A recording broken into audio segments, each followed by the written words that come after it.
section. All right, thanks, Steve. Our third guest of the day here is Coach Austin Bruns. Is this your second year coaching Austin? Fourth year, okay. I couldn't remember how many it was. Fourth year for the Sigourney Keota bowling team. I guess at first you just kind of want to give us a rundown of your varsity boys and girls. Yeah, right now our starting six, we got two freshmen, Liam Van Voltenberg and Owen Clark, and we got Brock Alderson and Ty Kruger as our two seniors kind of leading the team right now. And then Wells Clark kind of fitting in there also. Okay. And on the girls' side? Sorry, one of the boys, I forgot the Kyoto boy, Landon Griner on the boys' side. Girls right now, all we have is 6 girls, so everyone's bowling right now, which is great because we've been short over the last couple of years. We got Lily Bird, Sophie Young, Jaden Montgomery, Logan Bray, and Addison Richardson. Okay. And I know you've already had one meet, right? Yes. Against Pella Christian, and I believe you won both. Yes, and boys the boys and girls won big, I believe. Boys won big. They shot a 29.90. Right now our goal is to not shoot below 3,000, which is huge for us in the past. We missed 22 makeable spares. We could have easily shot a 3,200. Girls won. I think they won by about 400 pins also and shot I think it was 1750 or 1950. Can't remember off the top of my head. My question for you, Austin, is I've done a lot of bowling and stuff, but how does the scoring work when you have more than 6 kids or whatever? How does that work? I know I don't think there's any other school in the conference that has bowling. So how does that work for like a conference schedule, and how do they decide districts and where you go for your state qualifying? So the scoring, we start off with 2 individual games, all 6 bowlers bowl. And then the top 5 series count as your round 1 score. So the bottom series gets cut. Then we go into a round of 5 Baker games, round 2. So each bowler bowls 2 frames. So if you're first bowler, you lead off, you bowl 1 and 6, 2 and 7. So our top 5 bowl, and then at the end of that is our round 2 score get added together for a total. So our conference is tricky because there's no one around. So we got thrown in with Oskaloosa because they're close. Pella and Pella Christian are all, I think it's a 2 Rivers bowling conference. A lot of bigger schools. It's been tough my first couple years coaching because we would get thrown with Wise Muscatine and a lot of the top 10 schools in the state for bowling for our district qualifier, sub-state qualifier. Last year we got picked. Pella Christian decided to host one in Pella, so they hosted. We got thrown in with them in Knoxville, who's also in our conference. So it was pretty well balanced there with teams. Had a couple other teams there as well. Pella Christian is now bowling at Oskaloosa because their bowling alley closed down last year. So they're hosting again, but it'll be in Oskaloosa. Okay, great. Let's see. What else did I have? Okay, your upcoming schedule, Austin. What do you got coming up here? Our next meet is next Saturday in Newton. It is an invitational. There's going to be a lot of big schools, Waukee, a couple of Des Moines schools there, I believe. And then after that, we have a few more meets, and then Christmas break, and then about every Saturday in January.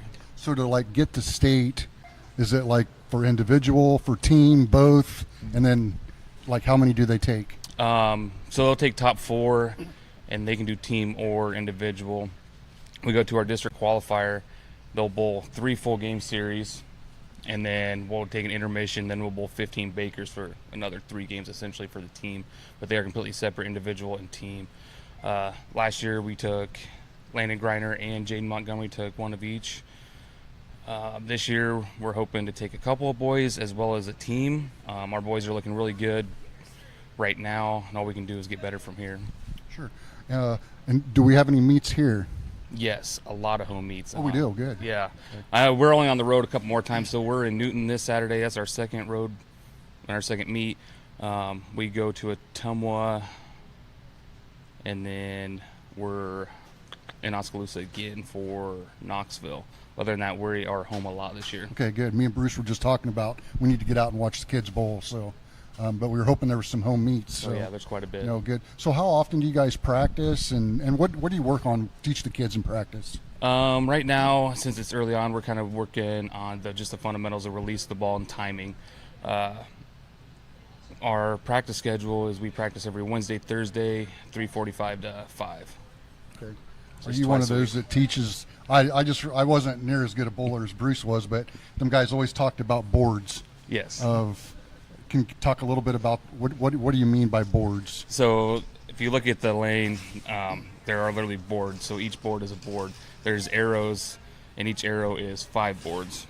Okay. So when we're talking about boards, saying arc, so you're getting that angle opened up if it's kind of depending on what the ball reaction is.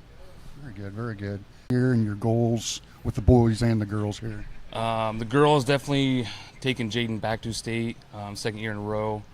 The boys definitely want Brock to get back to the state tournament since he missed out last year, and Landon to also return. We have the potential to take a couple more. They only take 4, and I would like to say we could take all 4 spots, and as well as a team. So I think I bowled with your dad. We started long time ago, and I know you started bowling down there. Have you seen a big difference in, like, the way the ball rolls, the way the ball hits, the cover stocks, the cores, the change from, like, when I started to, like, today? well, a lot has changed in 60 years, Bruce. Yeah, it's definitely technology. It is huge. I mean, there's more. A lot of people are throwing big hooks, and it doesn't take as much talent to kind of get the rotation on the ball. The ball does a lot of the work. So there's a lot. People used to play down and in, and a slight hook, and now people are throwing across the lane and letting it come back. And everything's synthetic. Synthetic pins react a whole lot different than wooden pins. There's a lot that's changed. Yeah, I started back when they still had guys back there setting the pins. So in any of these meets, do you see many like 300s or? I mean, that's a lot, but I don't see why we couldn't. Brock has been close a few times. He doesn't miss very often. And as long as he can keep his head up and just bowl, he can see it happening. And have you ever bowled a 300? Not sanctioned, no. No. Okay. Bruce, I believe you bowled 1. Okay. On 1. So, all right. Well, Austin, thanks for coming in today and letting us know about the season. We'll definitely be down to watch you guys, and good luck, boys and girls, on the season here. Yes, thank you. All right, thanks, Austin. Thanks for thank coming you. in.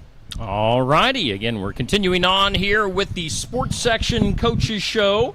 And we do want to remind you Nope, it's flippity-flip there. We do want to remind you we will be bringing back our Athlete of the Week, and that's brought to us by Keokuk County Hospital and Clinics. And we're undecided when we're gonna bring that back, whether that be on Monday or maybe give another a week. So do stick around for the Athlete of the Week. The polls will be coming back for Steve Shuttler Media, sponsored by Keokuk County Hospital and Clinics. Also, before we go back to our show, do want to remind you probably have seen and heard here on Steve Shuttler Media that next week is going to be a very special edition of our sports section as Coach Bob Howard returns to Sigourney, and we'll have Coach Howard live here at Brothers Market, 1 hour with Coach Howard. And if you want to come in and be a part of the live audience here at Brothers Market, you can ask a question, bring up a topic of conversation, as we are really looking forward to having Coach Bob Howard of Sigourney Keota football fame, his 3 state championships, coming next week to the sports section here at Brothers Market. Let's go back to Alan and Bruce. Guys, take it away. All right. Thanks, Steve. Our last guest here for today. Coach Bruce and we kind of got desperate trying to find one more coach. They you did. know what? We were just like, Scraped. let's just, we were scraping the barrel. We were like, let's just see if Coach Vanden Heuvel will come in and talk a little bit about wrestling. So gave him the call, got the nod, and here he is. So welcome, Coach. Thanks for coming in. Just talking a little bit of wrestling here today. You kind of want to just give us a rundown of your boys and now girls teams for your varsity level? Yeah, so it's pretty exciting right now. We got a lot of new faces in the room, and that's always exciting. When you can take a skill level and jump like a lot of those kids can do with effort and hard work, it's very satisfying. There's a lot of maturity, a lot of returners there. Of the returners would be our returning state qualifiers. Brady Clark is one of them as a junior this year, and Jake Moore as a senior this year. Those will be the two returning on the boys' side. Reed Molnix is a returner, kind of getting through a very serious knee injury that happened early on in his football career. And so, yeah, we had a lot of depth on the boys' side. And those guys help immensely because they instantly are role models. And the kids that come into the room are looking for a role model, and those guys fill that position great. You know, they've put in the work. They live lifestyles that are high level, and as a role model, it's not just being a good wrestler. You know, I tell them kids all the time, this sport is bigger than this sport, and what that means is it's teaching on the boys' side to be good fathers someday. You know, that's part of the sport. You know, getting your grades in. Some of those kids have seen my face when I get called up to the office because so-and-so's grades are not up to par. They don't like to see that face. I don't like to make that face. So they know right then and there, keep your grades up. You know, we're student athletes. We say it every day. But then comes in the wrestling, and that is just it's a sport that you know, it's a team sport, but it's a little bit different on the team side. If everybody does their job individually, the team just takes care of itself. And that's similar to a lot of other sports as well, but it's a little bit different in that aspect. But and then something pretty exciting in the school this year is we started girls wrestling. We do have 4 girls out right now. And, you know, starting up something from scratch, there's always bumps and hills, and we're getting through them very quickly. And we've got a spearhead on the girls program that I've said it multiple times. She's a diamond. I'm telling you, you don't get an athlete like Rihanna Utterback, and especially to help you spearhead a girls